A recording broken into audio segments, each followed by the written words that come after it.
Steve Nash, he played for Phoenix, and for example, 5 times was he leading the league in the most assists done in a game.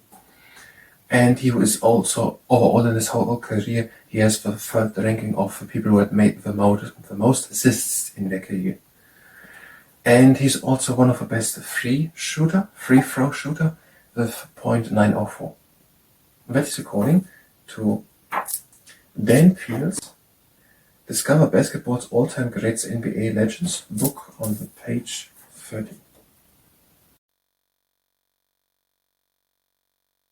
Hi and welcome. I'm trying to learn basketball history. Today, Steve Nash, and after we've done it, we're gonna do wrist training. And if you participate in the wrist training, that is at your own risk. Steve Nash, 2-time MVP. Nash is one of the 21st century's greatest point guards, despite never winning the title. He's an MVP, I don't know what it means. He was 2 times the MVP and one of the greatest point guards. Does it mean he made many points? Or did he protect them? But he never won the title, probably the NBA title.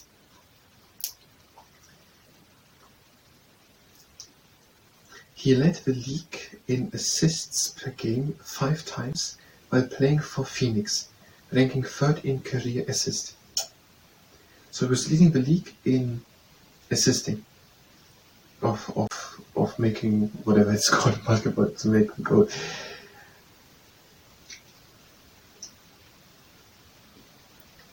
Assists per game 5 times. He led the league in assists per game 5 times while playing for Phoenix.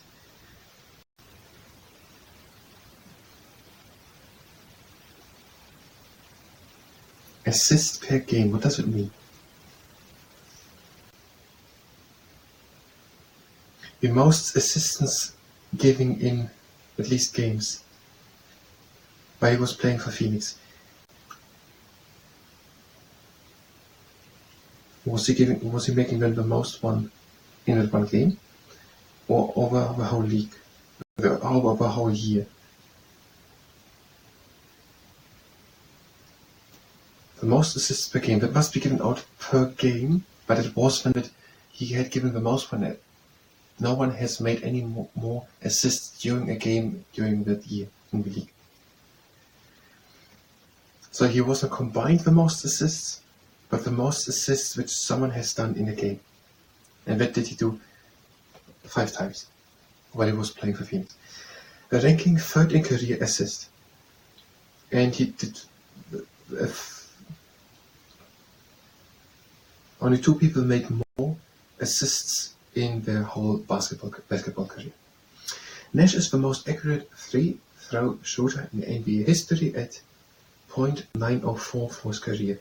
Does that mean 90% hitting? I'm gonna say this. Let's see. Okay, Steve Nash. He played for Phoenix, and while he was playing for Phoenix, he was 5 times leading the league in the most assists per game, which someone had done in a game or per game. And he's one of the most accurate free throw shooter. So we have one name here, which we try to remember. It's called free throw, or free throw shooter. That must be the thing to make of the free throw. And with 0.904.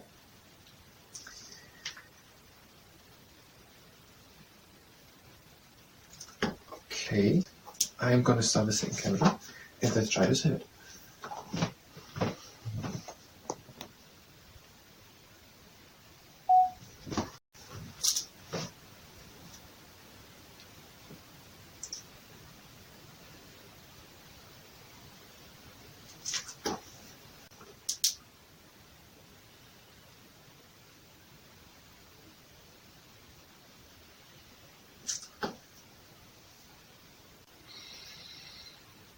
Steve Nash, he played for Phoenix, and for example, 5 times was he leading the league in the most assists done in a game.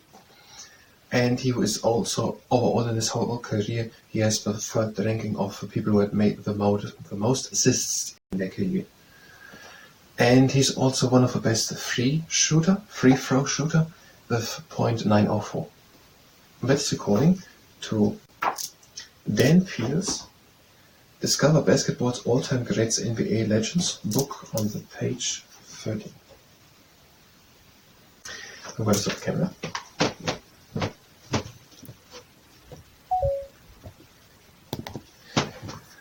And let's go to the basketball history part. If you are here for basketball history, you can go to the next part of basketball history, where we're going to continue with basketball history. If you stay here and participate in the wrist training, it's at your own risk. Hold the stable stance all the time, and hands the fists next to the body, and bring them down. And here, the spotlight. Now we're having 3 rules. And the fists into the inside and outside. The first rule is that we're stopping immediately as soon as there's pain. And flat hands into the inside. Now after the flashlight, now the magician. The second rule is that we're going only as far as we can go with a little bit of effort. And flat hands and up and down. The pancake flipper. And the third rule is that we're not overdoing it. We just want to strengthen, not to exhaust. You can take a break whenever you want. We have quite a lot of exercises. Next exercise, the T-Rex in the morning. Flat hands out and down. And here.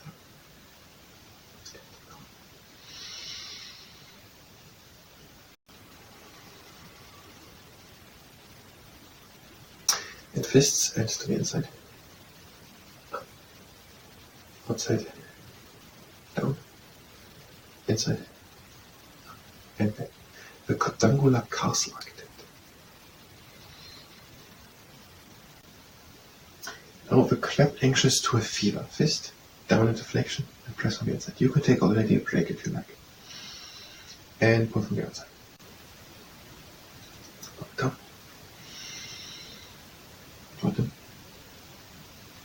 And change. Fist, down, and press. Pull from the outside.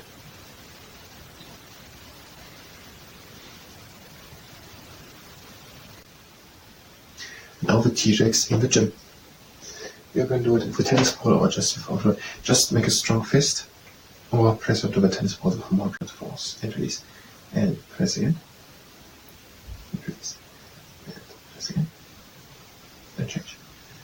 Press. Release and press. Release. Release. And now a cautious big bang. Press the fingertips of one hand on top of the fingernails of the other one and down slide.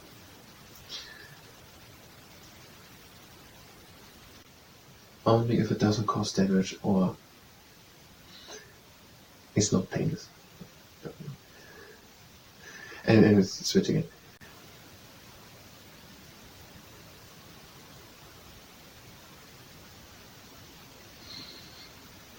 And last time.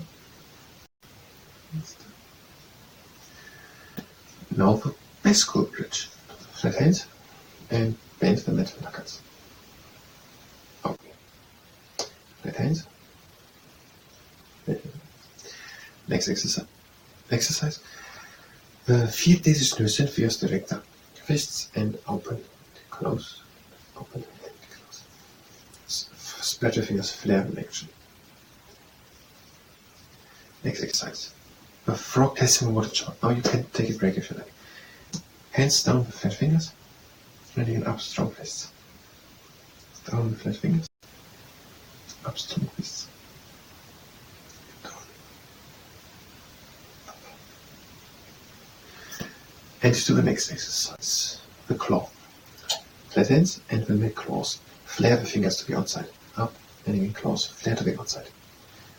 Up and close. Up and close. One more time. Now the arms in, strong fists into flexion and out into extension with flat fingers. In strong fists flexion, out extension flat fingers. Again.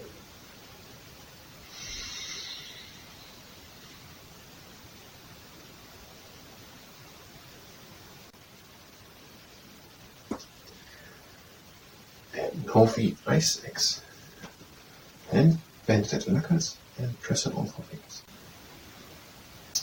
Am Ende.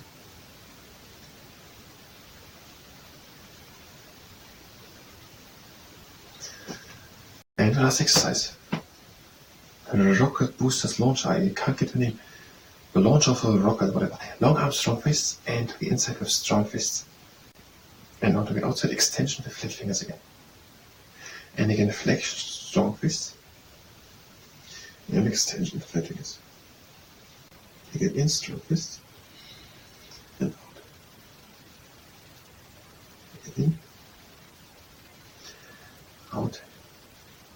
And the last note. Out. And now the claw. Go for moderate pressure over the middle part of the lower.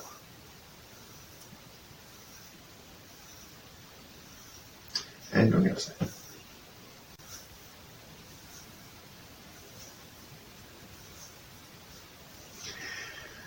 And that was the wrist training. I thank you very much and until next time.